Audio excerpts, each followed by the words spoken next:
رحمت مجسم ہادی دو عالم صلی اللہ علیہ وسلم کو اپنی نبوت کا کام کرتے ہوئے 6 سال گزر چکے تھے۔ مکہ مکرمہ میں ہر طرف سے مخالفت ہو رہی تھی، آپ کے دوستوں کو، ایمان لانے والوں کو خوب ستایا جا رہا تھا، کام کرنے نہیں دیا جاتا تھا، اور مکہ کے سردار قسم کے لوگ رسول اکرم صلی اللہ علیہ وسلم کی مخالفت کرنے میں پیش تھے۔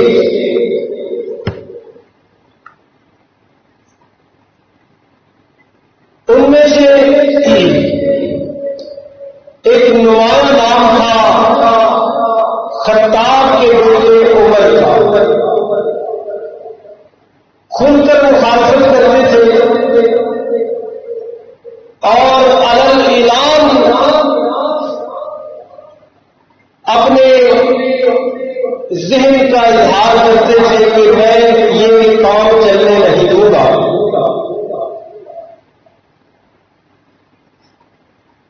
رسول اکرم صلی اللہ علیہ وسلم حضرت اعظم کے گھر میں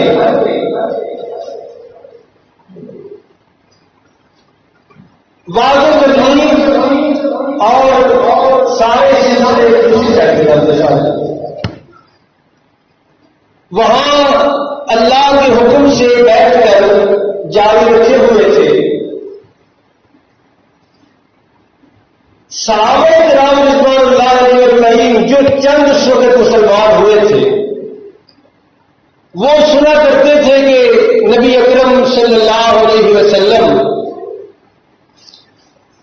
بڑے زور و شور کے ساتھ، الہام کے ساتھ، آوازاری کے ساتھ اور بار بار ایک دعا مانگتے ہیں، اور وہ دعا یہ تھی کہ اللہم اعز الاسلام بعمر بن الخطاب۔ دیکھیے کہ ستانے والوں میں وہ نمایاں ہیں، راستہ روکنے والوں میں بھی نمایاں ہیں، جو مسلمان ہوتے ہیں اس پر تشدد کرنے میں بھی وہ نمایاں ہے، لیکن رحمت کا سمندر کیا سلوک کر رہا ہے کہ اس کی ہدایت کے لیے دعا کروا رہے ہیں۔ اور بعض کتابوں میں یہ بھی ہے کہ آپ فرمایا کرتے تھے، دعا یوں کیا کرتے تھے کہ یا اللہ دو عمر ہے مکہ میں، دونوں میں سے ایک کے ساتھ اسلام کو عزت دے دے، ایک کو ہدایت دے جس کی وجہ سے اسلام زور میں آئے، طاقت میں آئے۔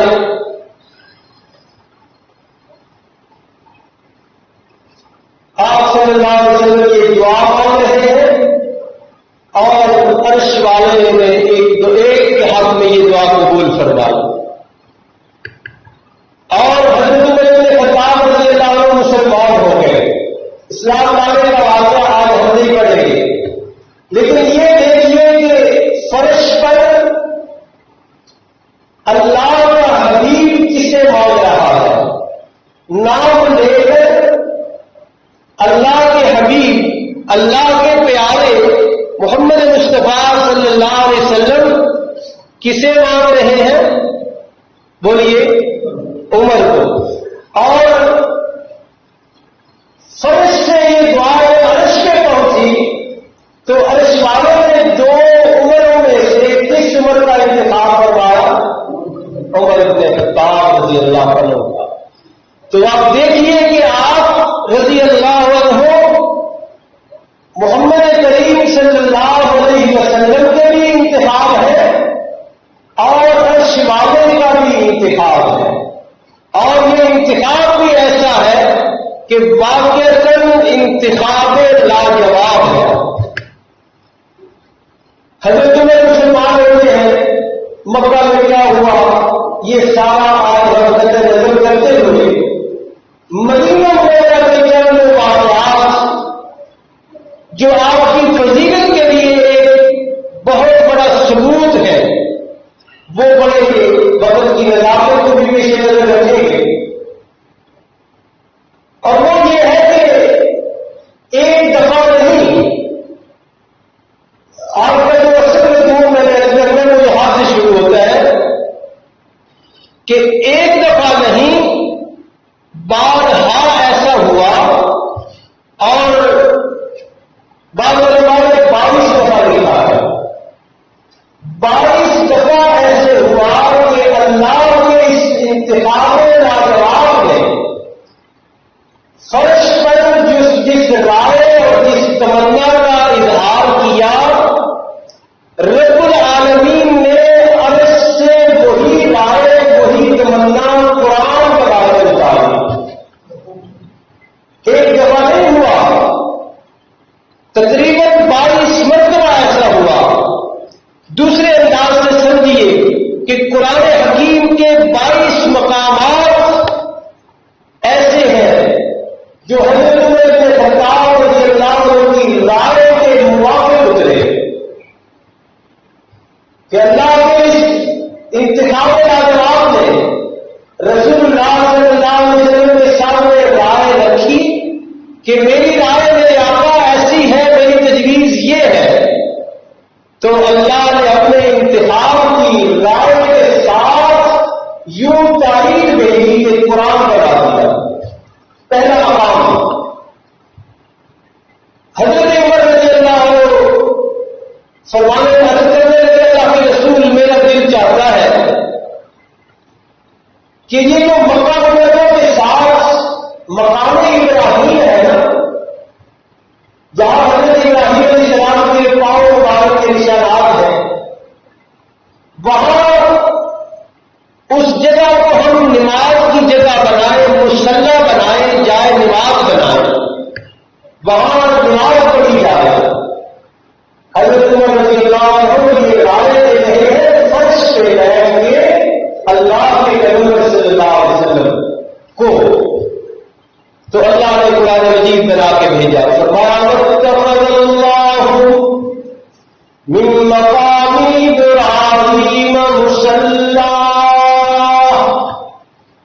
میرے انتخاب لاجواب حضرت عمر بن خطاب رضی اللہ عنہ نے تجویز پیش کی ہے کہ مقام ابراہیم کو جائے نماز بنایا جائے. تو فرشتے کے رائے پیش کرنے والے میرے انتخاب لاجواب کی میں خود تائید کرتا ہوں، اور مسلمانوں کو میں حکم کر کے واتخذوا من مقام ابراہیم مصلی، کہ عمر بن خطاب کی رائے عرش والے کو اتنی پسند آئی ہے کہ اس رائے کو باقاعدہ دین کا حصہ بنا دیا. اب جو بھی حاجی جاتا ہے تو مقام ابراہیم پر نفل پڑھنا اس کو اپنے لیے سعادت سمجھتا ہے، اللہ کا حکم بھی ہے. تو یہ ایک مقام. جنگ بدر کا دوسرا مقام، اللہ کے پیغمبر صلی اللہ علیہ وسلم ہجرت کے دوسرے سال ہی 313 کی کریم اور مکھن لے کر، خالص اور مخلص بندے لے کر میدان جنگ کی طرف چلے گئے. میدان بدر میں اللہ کے پیغمبر صلی اللہ علیہ وسلم کا مقابلہ ہوا 1000 کے مسلح لشکر کے ساتھ. جنگ ہوئی، جنگ کے حالات نہیں پڑتے، جہاں حضرت عمر رضی اللہ عنہ نے رائے دی نا وہاں سے پڑھتے ہیں. 70-33 بندے مکہ مکرمہ کے بڑے بڑے سردار رسول اکرم صلی اللہ علیہ وسلم نے مجلس مشاورت بٹھا لی. پوچھنے لگے لوگوں بتاؤ ان قیدیوں کے ساتھ کیا سلوک کیا جائے، انہیں قید رکھا جائے، انہیں مار دیا جائے، یا انہیں فدیہ دے کر جرمانہ دے کر چھوڑ سب سے پہلے مشورہ دیا سب سے پہلے مسلمان حضرت ابو بکر صدیق رضی اللہ عنہ. صدیق اکبر رضی اللہ عنہ نے بارگاہ رسالت میں عرض کیا اللہ کے رسول یہ سارے ہمارے رشتے دار ہیں، اس رشتے داری کا لحاظ رکھنا چاہیے، لہٰذا ان سے فدیہ لے کر جرمانہ لے کر چھوڑ دیا جائے. یہ تجویز اور مشورہ کدھر سے آیا؟ سیدنا صدیق اکبر رضی اللہ عنہ. رخ اول ہوا انتخاب کا جواب حضرت عمر بن خطاب کی طرف. رسالت میں آپ صلی اللہ علیہ وسلم نے پوچھا عمر ان قیدیوں کے متعلق آپ کی رائے کیا ہے؟ انہیں قتل کر دیا جائے یا انہیں چھوڑ دیا جائے فدیہ جرمانہ لے کر، یا ان کو قید رکھا جائے؟ سبحان اللہ. قرآن حکیم نے حضرت عمر رضی اللہ عنہ کی صفت بیان کی، فرمایا والذین معہ اشداء علی الکفار. نبی کے ساتھ جو مسلمان ہوئے صحابی کفر کے لیے ان کے دل میں کوئی نرم گوشہ نہیں. چنانچہ عمر بن خطاب نے رضی اللہ عنہ آپ نے مشورہ دیا، بڑا جلال والا مشورہ. عرض کیا اللہ کے رسول حضرت علی بن رضی اللہ عنہ کے بھائی عقیل قیدی بن کر آئے ہیں، لہذا میرا مشورہ یہ ہے کہ حضرت علی عقیل کو قتل کرے اور حضرت حمزہ رضی اللہ عنہ یعنی آپ صلی اللہ علیہ وسلم کے سگے چچا جان ان کے بھائی یعنی حضرت عباس وہ بھی سگے چچا ہوئے. حضرت عمر فرمانے لگے حضرت حمزہ قتل کرے حضرت عباس کو، وہ بھی آپس میں بھائی ہیں، اور اپنے ایک رشتے دار کا نام لے کر عرض کیا اللہ کے رسول میں اس کو اپنے ہاتھوں سے قتل کرتا ہوں. تو فاروق اعظم رضی اللہ عنہ کی رائے کیا ہوئی کہ قیدیوں کو قتل کر دیا جائے، اور اس کی وجہ یہ ہے کہ مکہ سے 13 سال ظلم کرنے میں انہوں نے کوئی کسر چھوڑی نہیں. جسموں کے 2 ٹکڑے بھی کیے اور 4 ٹکڑے بھی کیے. رسول اکرم صلی اللہ علیہ وسلم کے جسم اطہر پر اوپری جیسی غلیظ چیز بھی ڈالی، آپ کی گردن مبارک میں بھی کپڑا ڈالا گیا، یعنی ظلم کی کوئی چیز ایسی نہیں تھی جو انہوں نے ازمائی نہ ہو. اس لیے فاروق اعظم رضی اللہ عنہ نے عرض کیا اللہ کے رسول قیدیوں سے سلوک یہی ہونا چاہیے کہ جس کا جو قیدی رشتے دار ہے وہ اس کو قتل کر دے. رسول اکرم صلی اللہ علیہ وسلم نے جب یہ رائے سنی تو چونکہ آپ بھی رحمت للعالمین ہیں تو آپ نے یہ رائے پسند نہیں فرمائی.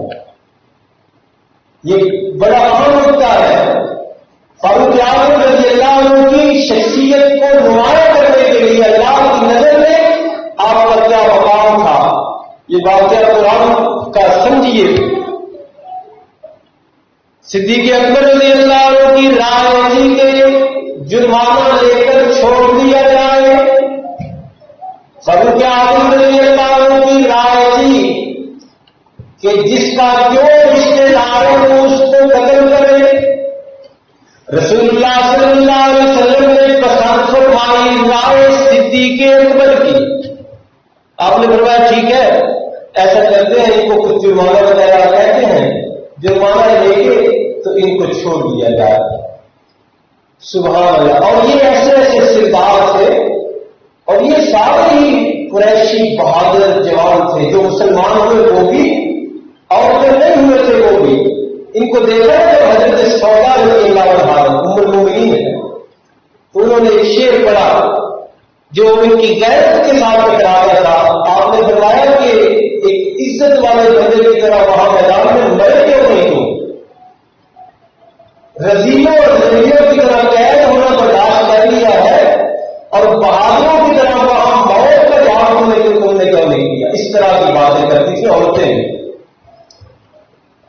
بہرحال رسول اکرم صلی اللہ علیہ وسلم نے رائے پسند نہیں فرمائی، لیکن عرش والے نے اعلان کیا کہ میرا فیصلہ بھی سنو۔ میں نے ان دونوں مشوروں میں سے، دونوں آراء میں سے، دونوں تجاویز میں سے میں نے کیا پسند کیا ہے؟ فرمایا ما كان لنبي ان يكون له اسرى، کسی پیغمبر کو اجازت نہیں کہ اس کے پاس قیدی ہو، وہ قیدیوں کو چھوڑ دے، حتی يسكن في الارض، چھوڑنا نہیں چاہیے، جیسے حضرت عمر فرما رہے اسی طرح ان کا خون زمین کو پلا دینا چاہیے، حتی يسكن في الارض، زمین پیاسی زمین کو ان کا خون پلاؤ۔ تو اس طرح اللہ کے پیغمبر صلی اللہ علیہ وسلم نے پھر حضرت عمر فاروق رضی اللہ عنہ کی رائے کے ساتھ اپنی رائے لگائی۔ تو اللہ نے اس طرح فیصلہ کیا کہ کس کی رائے مجھے بھی پسند ہے؟ فاروق اعظم رضی اللہ عنہ۔ ایک اور مقام بھی ہے، میں نے عرض کیا 22 مقام ہے، 22 تقریباً رسول اکرم صلی اللہ علیہ وسلم کی ازواج مطہرات پردے کا بھی حکم نازل نہیں ہوا۔ اسی طرح کبھی اپنے کام کے لیے باہر تشریف لے جاتی، کبھی باہر بازار میں، کبھی کسی جگہ ایک گھر سے دوسرے گھر کی طرف پردے کے بغیر۔ فاروق اعظم رضی اللہ عنہ فرمانے عرض کرنے لگے اللہ کے رسول میرا دل چاہتا ہے، میری خواہش یہ ہے کہ آپ کی ازواج پردہ فرمایا جائے۔ اپنی غیرت کی وجہ سے عرض کیا کہ میرا دل چاہتا ہے، میری یہ تجویز ہے، میری رائے ہے کہ آپ کی ازواج مطہرات پردے کا انتظام کریں، چہرے پر کچھ کی داڑھی کے باہر نکلا کریں۔ تو قرآن حکیم کی تفاصیر گواہ ہے کہ اللہ نے پردے کا حکم فاروق اعظم رضی اللہ عنہ کی رائے کی وجہ سے نازل فرمایا۔ اور ایک مقام پر بخاری شریف کی حدیث ہے، وہاں حضرت عمر رضی اللہ عنہ خود فرماتے ہیں کہ اللہ نے 3 جگہ میری رائے کے ساتھ اپنی رائے ملائی ہے۔ تو کتنا اونچا مقام، کتنا اونچا مرتبہ ہے فاروق اعظم رضی اللہ عنہ کا کہ اللہ فاروق اعظم کی رائے کے مطابق اور تجویز کے مطابق قرآن نازل فرمایا کرتے تھے۔ اسی طرح ازواج مطہرات مومنوں کی ماؤں کا ہی ایک اور مسئلہ بنا۔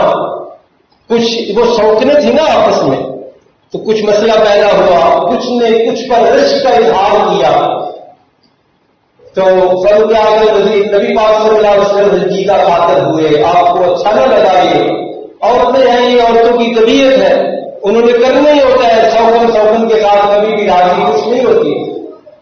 تو رسول اللہ صلی اللہ علیہ وسلم کی جب پریشانی تھے فاروق اعظم رضی اللہ عنہ، تو عرض کرنے لگے اللہ کے رسول اگر ان کا یہی رویہ وتیرہ ہے تو آپ ان کو طلاق دیں گے، اور آپ طلاق دیں گے تو اللہ رب العالمین آپ کو ان سے بھی بہتر عطا فرمائیں گے۔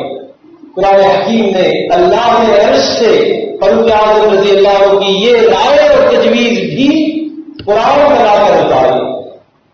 فرمایا عسى ربه إن طلقكن أن يبدله أزواجا خيرا منكن، مخاطب کیا ازواج مطہرات کو، اور رائے فاروق اعظم کی ہے رضی اللہ عنہ، اور ہے قرآن کی آیت، اور مخاطب ازواج مطہرات ہے۔ اللہ نے فرمایا کہ اگر یوں ممکن ہوا، اگر ایسی صورتحال بنی کہ میرے حبیب نے تمہیں طلاق دی، تو أن يبدله أزواجا خيرا منكن، تو پھر اللہ اس پر قادر ہے کہ تم سے بہتر بیویاں اپنے نبی کو عطا فرمائے۔ اس طرح کے 22 مقام ہیں جس سے پتہ چلتا ہے کہ اللہ کی نظر میں اللہ کے ہی انتخاب لاجواب جناب عمر ابن خطاب رضی اللہ عنہ کا کیا مقام و مرتبہ ہے۔ چنانچہ ان سب مقامات پر رسول اللہ صلی اللہ علیہ وسلم کی رائے پھر حضرت عمر فاروق رضی اللہ عنہ کے ساتھ ہو گئی. گویا آپ رضی اللہ عنہ نبی پاک صلی اللہ علیہ وسلم کی دعاؤں کے ذریعے انتخاب ہے آپ کا، اور اللہ نے وہ دعا قبول فرما کے اپنی مہر لگائی کہ میرا انتخاب بھی یہی ہے.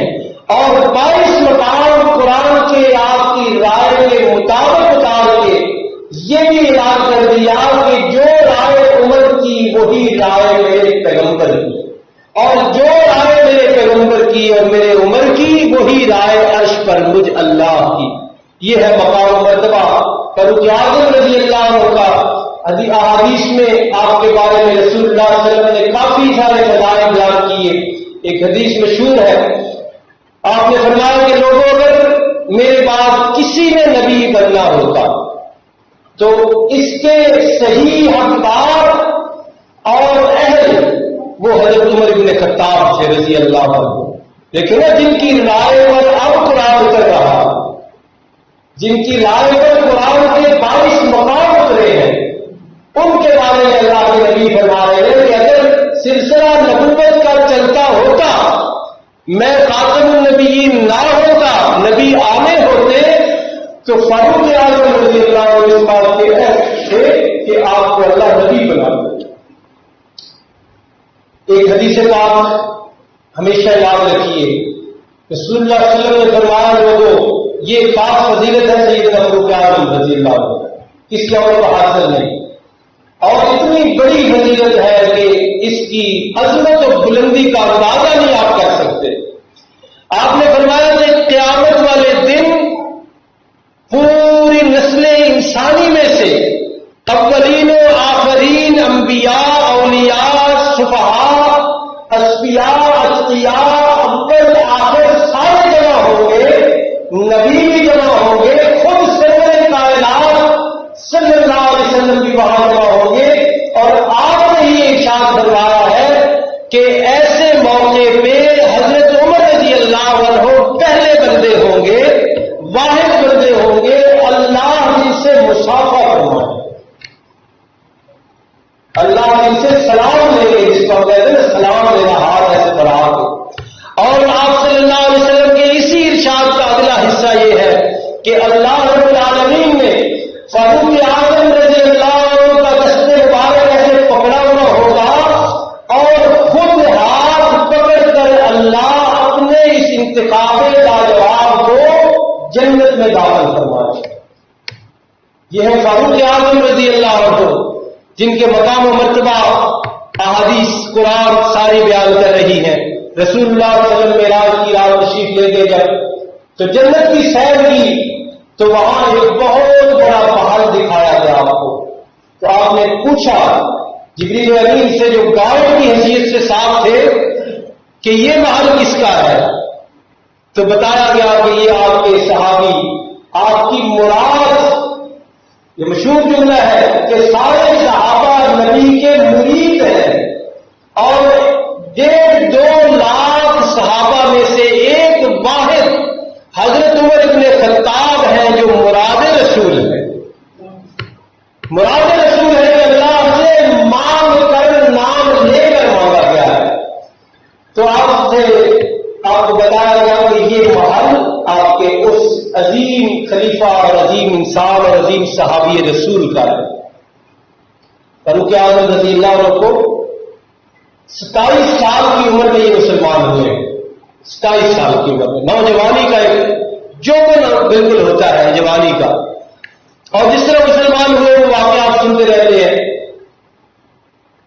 رسول اللہ صلی اللہ علیہ وسلم کی رحلت کے بعد حضرت فاروق اعظم رضی اللہ عنہ دوسرے نمبر پر خلیفہ ہے. آپ کو 27 ذی الحج صبح کی نماز پڑھاتے ہوئے محراب میں اور مصلی رسول پر ایک مجوسی ایرانی نسل غلام نے چاقو اور خنجر جو ہوتا ہے خنجر اس کے وار کر کے آپ کو زخمی کیا. 3 دن تک آپ زخمی حالت میں دنیا میں تشریف رکھے، آپ نے فوت نہیں ہوئے، زخمی حالت میں رہے، اور یکم محرم الحرام آپ کی وفات ہوئی. اور آپ نے اپنے اس میں اسی وقت خودکشی کر لی تھی. جو مجوسی تھا نا ابو لولو فیروز، اس نے اسی وقت وہاں خود بھی خودکشی کر لی تھی. اور البتہ یہ بات جو تاریخ کے طالب علم ہیں، تاریخ سے دلچسپی رکھتے ہیں، پہلے بھی ایک دفعہ میں نے ایک جگہ پہ یہ سوال رکھا تھا، مجھے خود جواب نہیں آتا، میں آپ کو صحیح بات بتاؤں، لیکن اگر کسی کو آتا ہو تو مجھے بتائے یا اس کی سرچ کرنی چاہیے کہ یہ ابو لولو فیروز مرا مدینے میں ہے، خودکشی اس نے کی ہے، اور اس کی نامعلوم قبر نہیں. یہ میں بڑی عام بات کی طرف اشارہ کرنے لگا. نامعلوم قبر نہیں، اس کا مزار ایران میں کیسے بنا ہے؟ اس زمانے میں تو اتنی سواریاں نہیں تھی، اتنا انتظام ہی نہیں تھا، میت تو گل تھڑ جاتی ہے.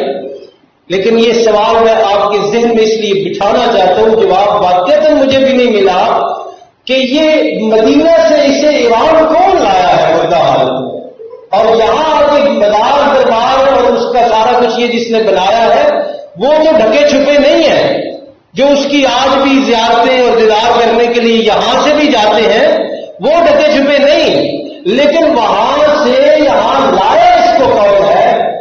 جو اس کی وجہ میرے ذہن میں آتی ہے وہ یہ ہے کہ فاروق اعظم رضی اللہ عنہ کی شہادت معمولی واقعہ تھا ہی نہیں. جیسے کہا جاتا ہے نا کہ جو اس نے کہا کہ چکی بناؤں گا میں آپ کے لیے ایسی کہ پوری دنیا میں اس کی شہرت ہوگی، اور جو تاریخ کی کتابوں میں لکھا ہے، وقت زیادہ نہ ہونے، بس 2 جملے سن لیجئے.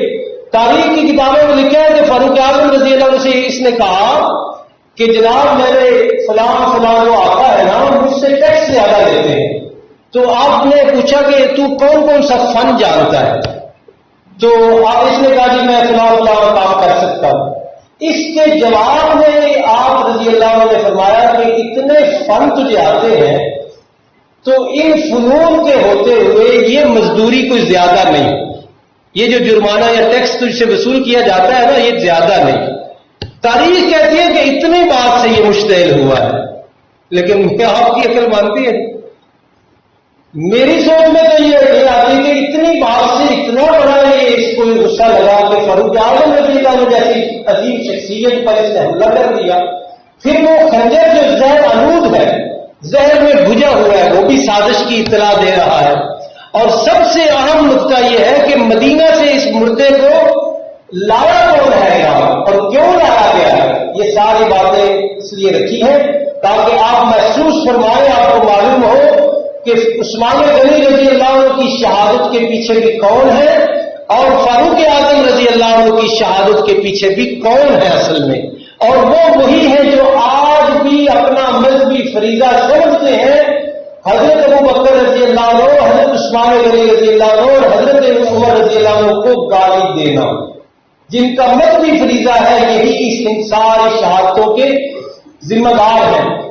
البتہ یہ جو فاروق اعظم رضی اللہ عنہ کی شان میں نے عرض کی، اس حوالے سے ایک اہم ترین روشنی بھی لے لیجیے، اور وہ روشنی کا ذریعہ تذکرہ میں اس لیے کرنے لگا ہوں کہ میں اور آپ سب یہ دیکھیں کہ ہم کہاں ہیں. فاروق اعظم رضی اللہ عنہ کی رائے پر کتنے مقام پر قرآن اترا ہے جی؟ نبی پاک صلی اللہ علیہ وسلم نے کتنی بڑی شان بیان کی کہ میرے بعد اگر نبی ہوتے تو عمر فاروق ہوتے، اور اللہ قیامت والے دن پوری انسانیت میں سے واحد عمر فاروق رضی اللہ عنہ کے ساتھ مصافحہ فرمائیں گے، سلام لیں گے. کتنی بڑی شان ہے. تو جہاں سے روشنی لینی ہے وہ یہ ہے کہ فاروق اعظم رضی اللہ عنہ اتنے مقام، اتنے مرتبے کے باوجود فرمایا کرتے تھے لوگوں میدان محشر میں ساری انسانیت جمع ہو اور رب العالمین فرمائے کہ سب کو میں نے بخش دیا ہے، ایک کو نہیں بخشا، تو فرمایا کرتے تھے اللہ کے خوف سے ڈر کر کہ میں سمجھوں گا شاید وہ میں ہوں. یہ ہے اصل مقام، اللہ کی ذات کو پہچاننا کہ اللہ کتنے بڑے ہیں، اللہ کی عظمت کتنی بڑی ہے، وہ کتنے بڑے خالق مالک ہیں. تو فرمایا کرتے تھے کہ ساری کائنات کے بارے میں مغفرت اور بخشش کا فیصلہ ہو اور اللہ کی طرف سے اعلان ہو کہ ایک نہیں بخشا جائے گا، تو مجھے ڈر لگتا رہتا ہے کہ کہیں وہ میں ہی نہ ہوں. اسی جملے سے میں یہ کرنا چاہتا ہوں کہ ہم نے بھی سوچنا ہے، ہم نے بھی وہاں جانا ہے. ہم نے بھی وہاں جانا ہے، عرش رحمان کے سامنے میرا اور آپ کا وہاں قیام ہونا ہے، پیشی ہونی ہے۔ یہ زندگی چند روزہ ہے، ایک سانس کی مار ہے، کوئی پتہ نہیں کب وہ نیچے کا نیچے رہ جائے۔ اس لیے فاروق اعظم رضی اللہ عنہ کی اس عظیم شان اور بلند مقام سے یہ روشنی لیجیے کہ عرش رحمان کی پیشی کا اپنے دماغ میں سوال اٹھاتے رہا کیجیے کہ میں نے بھی وہاں جانا ہے۔ اور اسی طرح دوسرا پہلو بھی فرمایا کرتے تھے کہ لوگوں مجھے یہ بھی امید ہے اللہ کی رحمت سے کہ اللہ فرمائے میدان محشر میں کھڑے کسی کو بھی میں نے نہیں بخشا، ایک کو بخشا ہے۔ تو فرمایا کرتے تھے مجھے میرے مالک سے اتنی امیدیں ہیں کہ شاید وہ میں ہی ہوں۔ اللہ رب العالمین ان عظیم ہستیوں سے سچی محبت کی ہمیں توفیق عطا فرمائے۔ یہ جنتی ہستیاں ہیں، یہ سرٹیفکیٹ ان کو ملے ہوئے ہیں اللہ کی رضا کے۔ آخری جملہ یہی ہے کہ ان کی طرف سے اپنا نامہ اعمال، اپنا ذہن، اپنا قلب و دماغ بالکل صاف رکھیے۔ ہلکی سی ایک ذرہ برابر بھی میل ہوئی صحابہ کی طرف سے کسی کے کہنے کی وجہ سے کسی پروپیگنڈے میں آگے صاف صاف عرض کر دیتے ہیں کہ وہ نجات کی کوئی صورت نہیں۔ کسی صحابی کی طرف سے بھی میل ہوئی دماغ میں، دل میں یا نامہ اعمال میں، اللہ نے بخشنا کوئی نہیں۔ اس لیے کہ اللہ جب کہہ رہے ہیں اولئک هم المؤمنون، تو تاریخ کی کتابیں جو مرضی کر لیں، قرآن سچا ہے کہ وہ کتابیں سچی ہیں۔ اللہ فرما رہے ہیں اولئک هم المتقون، تاریخ کی کتابیں نعوذ باللہ معاذ اللہ کہیں کہ وہ ایسے تھے، وہ ایسے تھے۔ آپ اپنے ایمان سے گواہی دیجئے اور بتائیے فیصلہ کر کے کہ آپ کس طرف جائیں، قرآن کی طرف جائیے۔ قرآن کہہ رہے ہیں اولئک هم المفلحون، اور اسی طرح اولئک هم المؤمنون، یہ قرآن کہہ رہا ہے۔ اور یہ نہیں کہہ رہا کہ متقون تو ہیں لیکن اتنے نہیں ان میں سے، یہ بھی کہیں نہیں فرمایا۔ مومنون ہیں لیکن اتنے نہیں ہیں، یہ بھی نہیں۔ سب کو مومنون کہا، سب کو متقون کہا، سب کو مفلحون کہا، سب کو هم الصادقون کہا۔ اور اتنا مرتبہ ہے کہ فرمایا مثلهم فی التوراۃ ومثلهم فی الانجیل، کہ قرآن تو صحابہ کا تذکرہ کرتا ہی ہے، پہلے کتابیں تورات اور انجیل بھی صحابہ کے تذکروں سے بھری پڑی ہیں۔ اللہ ہمیں ان شخصیات کے ساتھ سچی محبت کرنے کی توفیق عطا فرمائے۔ وما علینا الا البلاغ۔